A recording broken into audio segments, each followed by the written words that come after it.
with cannabis in my system, like, I think I operate at a better level. I think,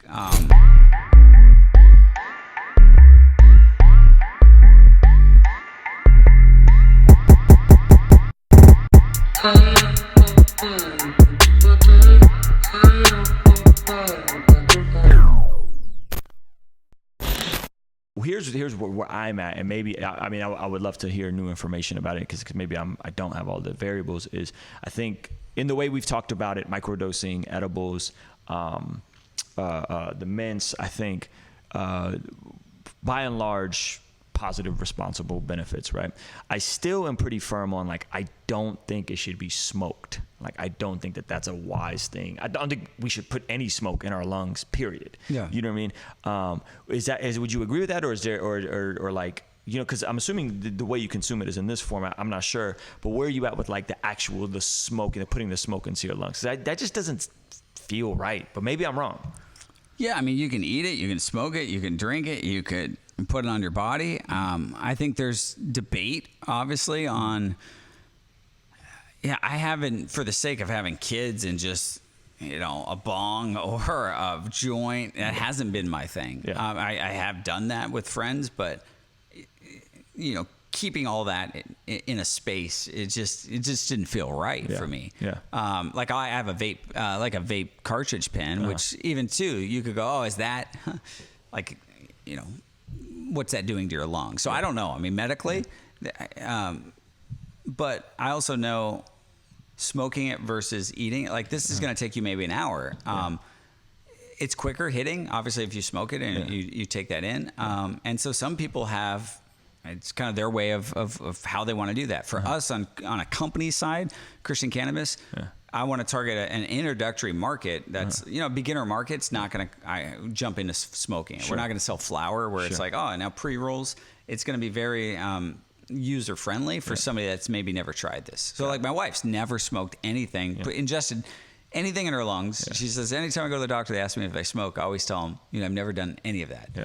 And I was like, well, they don't ask, you know, ever. But she's just like dead set. Like I would probably be right with her. Yeah. And so other times, like I recently, I was at Taos, New Mexico, with this medicine man, a Native American guy, and we bought these peace pipes.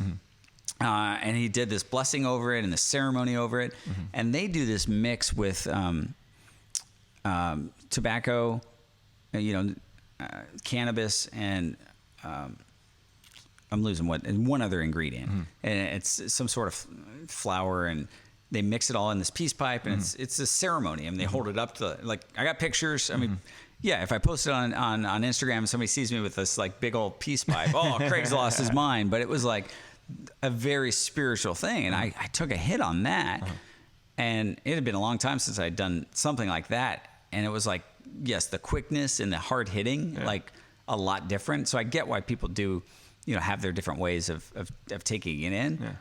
For me, I'm not opposed to, you know, one way or the other. I think you got to figure out like what works for you. And then medically, you got to look into, you know, what's the right way to do this. So we agree that you could consume it responsibly while remaining in a sober state. We agree that you shouldn't abuse it and you shouldn't get, you know, high, right? You're just saying we shouldn't get drunk. And it sounds like we don't know, you know, the verdict is out on where you're at with the smoking. You're kind of more open to it. I'll probably be a bit more close to it. Yeah, I'm open just because if that's not my way of doing it, to me, I know people that swear by it and go, I mean, I met a 70-year-old dude that was like, dude, I've smoked it every day for 50 years and I'm fine medically. Well, I haven't seen his lungs, but, and then even high, like I'm not, to say high and to say that's sober-minded. Like I've had nights where it's like there's no medicinal benefit. I'm not working. Some of the funnest nights my wife and I have had. It's not high out of our mind,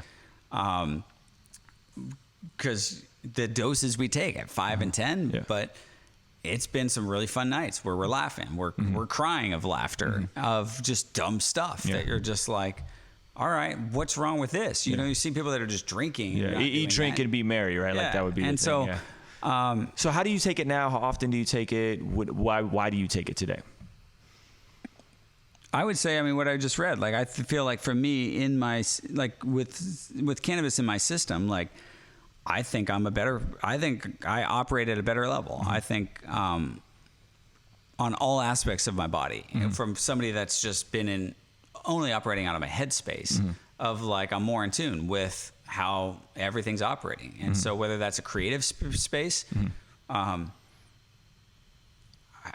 business, ministry, I mean, everything I've laid out in Craig Brain, everything I've laid out in these journals and in my projects in these last couple of years, my wife, my kids saying, hey, you're become a better person. Oh, is that the Lord doing that? Okay. Like cannabis it's been a teacher. Yeah. It's been something that has brought a lot of awareness to my life. And, I don't know, like it was a year ago, August, actually, that I had never taken cannabis during the day. I'd only experimented with it at night. And we had launched this project called resentment.org. And we're live doing this event live. And a couple people that are involved in this project were with me. And that was just one of those moments late at night after the event. We all had some cannabis and it was, guys, why are we scared to try this in the day?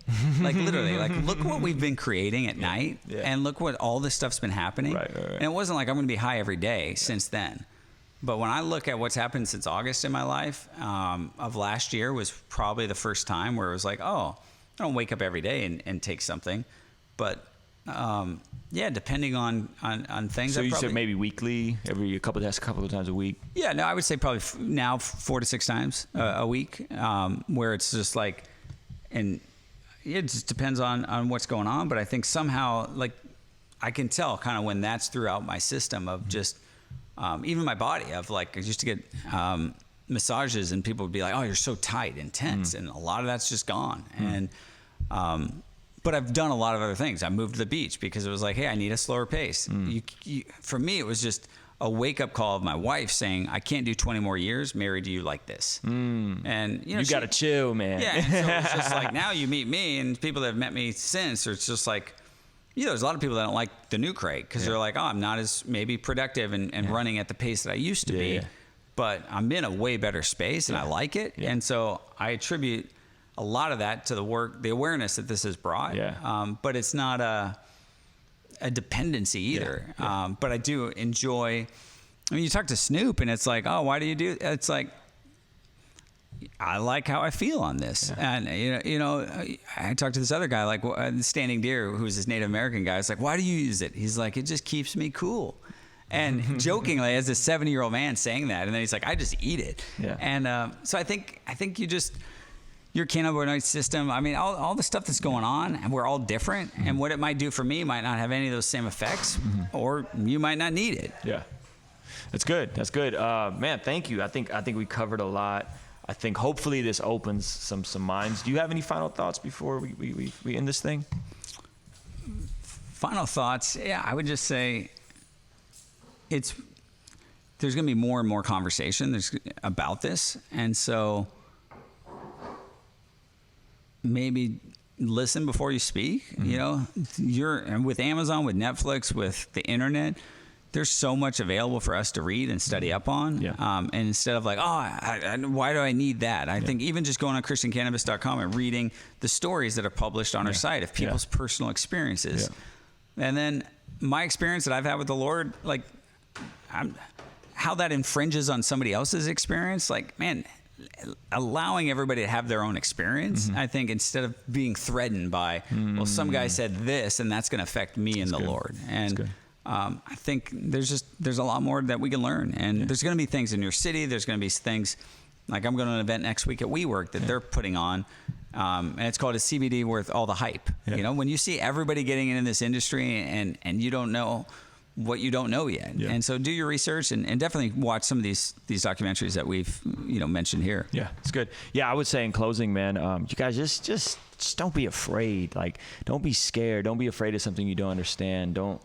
Don't stigmatize something you haven't experienced, whether it's, whatever it is, a genre of music, cannabis, whatever. Like, be open and do your own research. And so make sure you guys are following Craig Gross on all platforms. We'll link his YouTube channel and all that stuff below. Thank you guys so much for watching this.